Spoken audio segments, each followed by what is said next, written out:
Hi everybody, I'm back today, giving the video thing a shot again after having my little mishap with my allergies yesterday.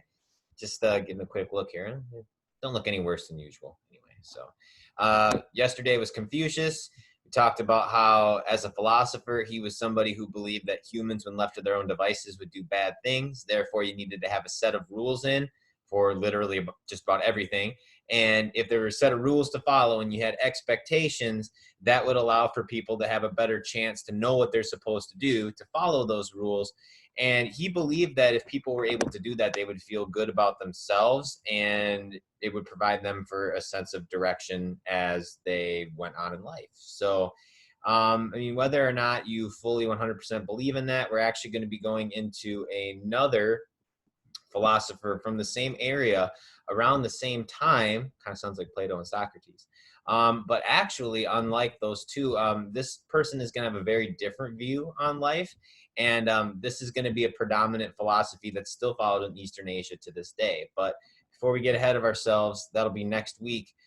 Today, we are going to get into your next writing assignment. And I originally was planning on having you do this way later. But I figured what I want to do, because I know that it's been kind of difficult with the writing assignments on top of regular class, is to give you a little extra time to get your rough draft done. And then obviously, if you have your rough draft done, then you can hopefully start moving on towards finishing that final draft earlier, and it'll give you less stress. So it's just something I'm trying to do to help. In the meantime, though, let's get into it and start talking about this new assignment. Now, this assignment is going to be called the refutation, and it comes from the word to refute, which means to refuse. Now, what it's doing is it's asking you to take a look, and through a tall tale, you are trying to refuse the information that is given to you in a proper way in which you are paying respect, yet you are arguing your reasoning as to why the logic is faulty. Okay, so it's almost like a written piece in which you are demonstrating your knowledge of logical reasoning and fallacies, right? So just a couple of things. The first thing I want to do is I just having a hard time. Some of us are kind of doing things our own way when it comes to turning in these drafts. For the most part, I think I've kind of picked up on it, but it does take a lot of time. So before then, I just want to show you this. When you get a new writing assignment, you're going to get this document on each one, right? And it's going to say that assignment, so refutation, rough draft, write your last name. This is your draft. This is what I want you to write on if you're doing it on the computer. Okay, each one of you is given a copy, and what I want you to do when you get into it is I want you to erase, write your last name, and put your last name in there. Okay, now, so I'm going to undo this because I want to make sure that it doesn't change it for everybody, but it should look like that, right? And then when you get your own copy, it also puts your name on it, but it doesn't hurt. Just do it anyway, okay? Now, secondly, your MLA header's up here, okay? And we talked about this for the very first assignment. A lot of us are still struggling with this, and I have to think the worst, that we're just not watching the videos. But if you're not doing your MLA header, it's as simple as your name, your teacher's name, the class that you are in, so Trivium, and the date. That's it. Now, if you click the different first page box, fortunately there, it'll delete it. But if you click the different first page box, if I skip all the way down here to a second page,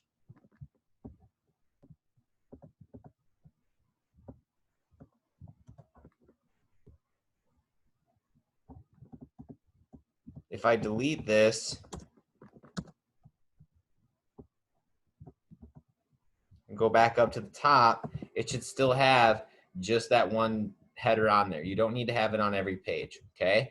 Now, your title should go here, right? It's centered. I've done this for you, so I'm just going to do it right now. Clogs, tall, tale, okay? And then when you start writing, I've indented that first paragraph for you. So you can delete and then type over it. Okay, the goal is that when you have this template here, that it just helps you with your writing process. Okay, a lot of us are just writing below it. A lot of us are making our own Google Docs. I would really appreciate if you don't do that. Okay, if for whatever reason you submit it and you want access again, just ask me. I'm by my computer almost all the time. I can't guarantee I'll do it right away, but I can do it pretty quick. Okay, so please write on this for your draft if you can. It just makes it a heck of a lot easier for me to grade it and give you the credit you deserve rather than having to run around and look for it.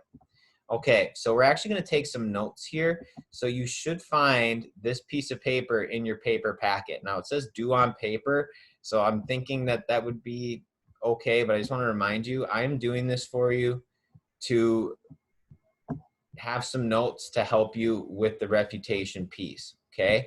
So when you encounter in your story, your tall tale, situations that you don't believe to be true, we're going to split those into 6 different categories.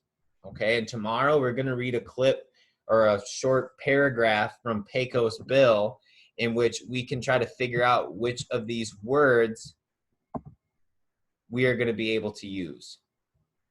Okay, so for right now, let's take a look. So we have 6 words. They're obscure, incredible, impossible, illogical, unfitting, and unprofitable.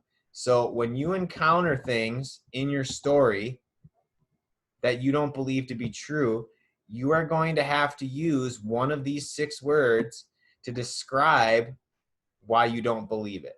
Okay, so we have the word obscure. Now, these are some synonyms that go along with it: unclear, confused, impossible for an intelligent person to understand, full of holes, full of fallacies, and fuzzy logic. Okay, for this one, to understand obscure in one word, it's in there already, but let's write it out together. It's confusing, right? Now remember, you can always pause and write this down. For something to be obscure is for it to be confusing. Like when Paul Bunyan finds Babe the Blue Ox in the middle of the woods, right? I think it's pretty obscure as to why a blue ox at all exists, but on top of that, why there's a random blue ox in the middle of the woods all by itself. Okay, it just seems to be a little confusing, and there really isn't a whole lot of information to back up why. Okay, now incredible, unbelievable, incoherent, beyond credibility. For something to be credible means to be believable. Okay, that's what the word means. So flat out lie, deception, con job, something not even a child would fall for. Basically, when we talk about something being incredible, it is not likely or very unlikely. Okay, so maybe let's say that Pecos Bill was raised by coyotes, right? That's part of the story. Now, does someone being raised by coyotes, could that technically happen? Sure. Coyotes are mammals like people, and if they decided to not eat the baby, technically it could survive along with the pack. But is it going to happen? Odds are, if they find a baby, it's probably not going to end very well. Okay. Now, the reason I say that is because we go to the next one, right? Impossible. Not anchored in the real world, impractical under any foreseeable circumstances, not possible to accomplish. Flat out, when something is impossible, it cannot happen.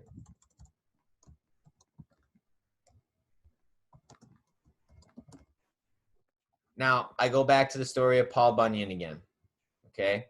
Paul Bunyan, say he dug the Great Lakes, right? I've heard stories, on his different size over the years, but no matter what, considering it took the biggest sheets of ice in the world thousands and thousands and thousands of years to make the Great Lakes, I would say that it's pretty much impossible for Paul Bunyan to have dug the Great Lakes.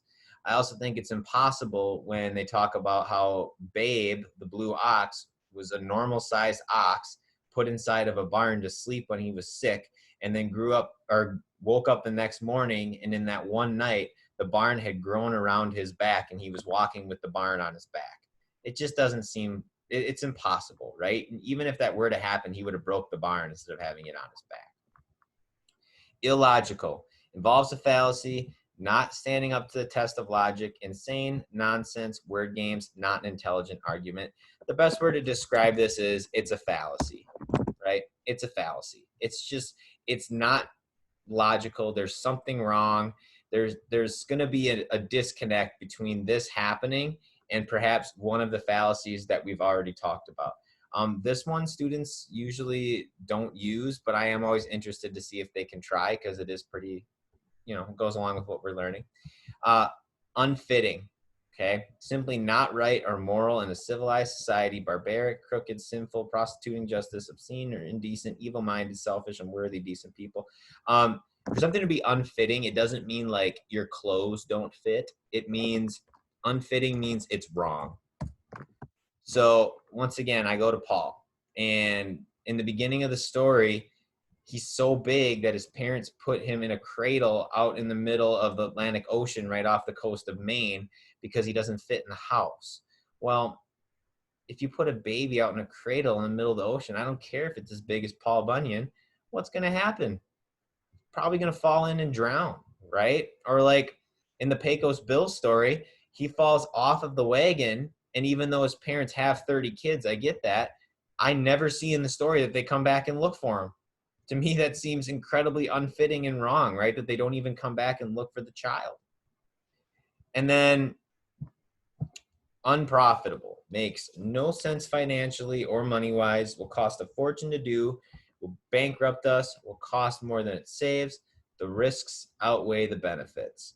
This one, I will say, the best way to say it is, and I know this is 3 words, but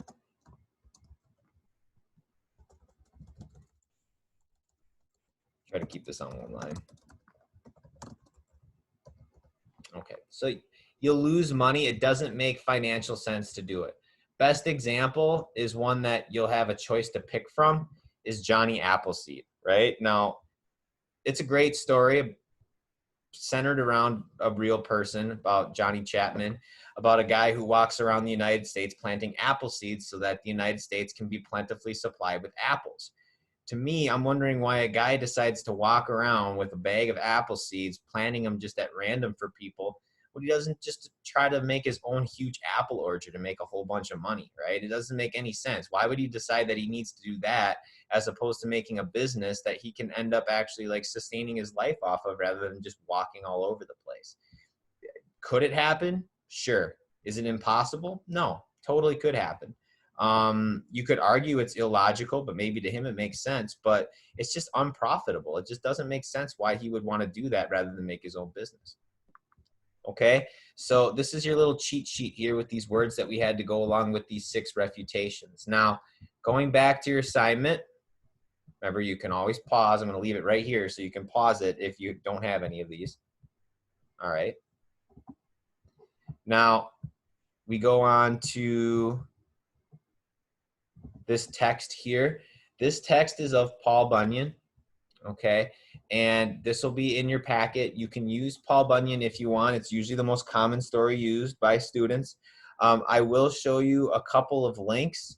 You can look on your own. Obviously, with us doing this online, that is cool that you have the ability to look at other stories. We're going to look at Pecos Bill tomorrow. So you can take a look here. There are 4 stories that I have. You have Paul Bunyan, Pecos Bill, John Henry, Johnny Appleseed. I've had students pick others. If you are going to pick any others, though, let me know, because I'm not as familiar with tall tales as I am with like fairy tales and fables.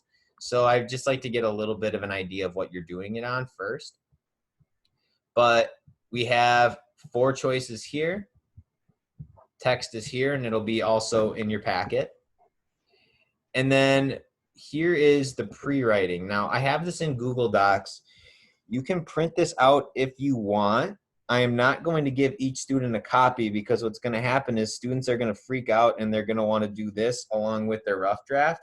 You do not have to do this, okay? But if you're wondering how to write this pre-writing worksheet tells you 100% how to do it, okay? So in step one, and each one of these is going to be about a paragraph, okay? So in step one, the student's going to condemn the speaker. Now, to condemn means to basically say that you're wrong, okay? So you're going to do it in a respectful manner, but you're also going to be clear, right? You're going to be clear in that you don't agree with it. So this is a good example. The author of The Tall Tale About John Henry has successfully written a very entertaining story. However, it is not believable, as it is illogical, obscure, and incredible. Right there. Boom. Those are 3 of your words, okay? Remember that. We're going to get to that in a second. Secondly, you're going to summarize the story. And what I would like you to do is actually summarize the entire story and just give us the important points. Even the stuff that you're not going to refute, that's okay. I would say I capitalized, made 5 bigger. I would say that in reality, it'd be very difficult to summarize an entire tall tale in less than 5 complex sentences, okay? So try to shoot for that at least. I would even argue to go more than that. So remember, key points. Now, step 3, this is the actual assignment, okay? You're gonna formally refute the tall tale, okay? So you are gonna choose 1 to 3, I bolded 3 because I think you should be able to find 3, they're riddled with them, that are either illogical, obscure, unfitting, unprofitable, incredible, or impossible, and then explain to your reader thoroughly, meaning completely, I'll even change that, how it fits one of the preceding terms. Now, I think you should be able to do 3. Can you do repeats? I'd rather you don't. I would rather you try to choose 3 different words from 3 different situations, okay? While you're reading your tale, it would be very smart for you to have these completed notes out in front of you, so then when you find something that you don't believe, you can immediately match it to one of these 6 words, okay? Now, one last time, you do not have to do this pre-writing sheet. You're lucky, because in real class we do. But if you do it and you can plan out what you're going to write, the more detailed you are here, the less you need to actually come up with when you do your rough draft. And you can simply take what you've written or what you have down and transfer it over. The less detailed you are, or the less you do in pre-writing, the more you're going to have to end up doing in your actual rough draft and your final draft. So I would just front load it, get it out of the way, and then that way it'll be easy for you to do the other steps, okay? Now, I originally actually planned for fallacies tomorrow, but we do have just a crazy short week because tomorrow is already going to be your last day of the school week, and we're not going to come back till Tuesday. So this rough draft is going to be due on Wednesday, meaning for packet turn in, you shouldn't be turning this in. And what I want you to do is to focus on for the rest of the day today and tomorrow to pick a tall tale that you want to refute and start reading it and coming up with your 3 refutation words that you're going to use. Okay? Now, you've got 3 steps here. We'll revisit it tomorrow. But if you can come up with tall tale and try to read it and come up with refutation words, you should be in great shape for tomorrow. Okay? Now, if you take a look, your exit ticket's over here. What is the difference between something that's incredible and something that is impossible? Okay? If you took your notes, this should be a really, really easy question. 1 sentence. Incredible means blank, comma. Impossible means blank, comma. All right? Long video, I know. Tomorrow's not going to be nearly as long. It's just going to be us reviewing, getting you ready to go, and we'll have you have a work day and then after that. Okay? So thanks for listening. If you have any questions on what this assignment is, please email me right away. I'll do my best to help you. But other than that, I think I am going to sign off for the day. So have a great day, ladies and gents, and we will see you tomorrow, Thursday, the 14th.